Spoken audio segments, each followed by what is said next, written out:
মাঝে মাঝে আমার মেয়ের খুব অত্যাচার হলে মানে বাইরে মারে জামাই।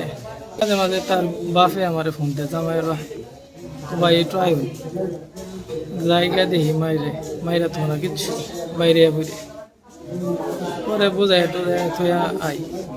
কিছুদিন আগে ওই অবস্থা হয়েছে, রাইতের মতো 1:30-2টা বাজে। আর ভাই আমার ফোন দিয়েছে, গেছি পরে কইছে হ্যাঁ দোকান মানে মোদির দোকান তো দোকান ফুটাই যাচ্ছে, দোয়া খেললে না কি খেললে দোকানদারি হলে বালা হেরা চলবে। আমার কইছে 1 লাখ টাকা দিত, পরে আমি টাকাটাও দিছি।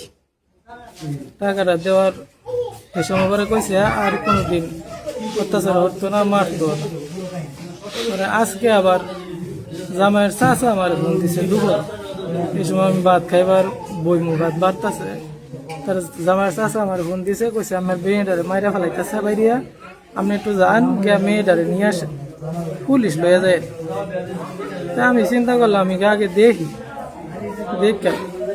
আমি গিয়া খালি তাকে বাড়ির মানে উড়ানো উঠছি, আর হে গড়তে বাড়িছে এখানকে ঘুরতে এসেছে, কই আমার খুব মারছে জামাই। কি দিয়ে খুব দিছে? বডি দিয়া।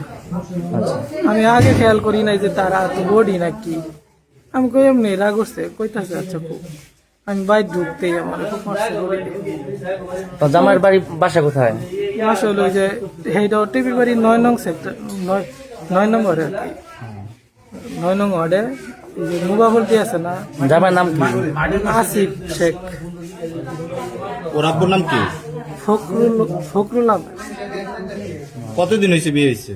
বিয়ে হয়েছে 2-3 বছরের পর।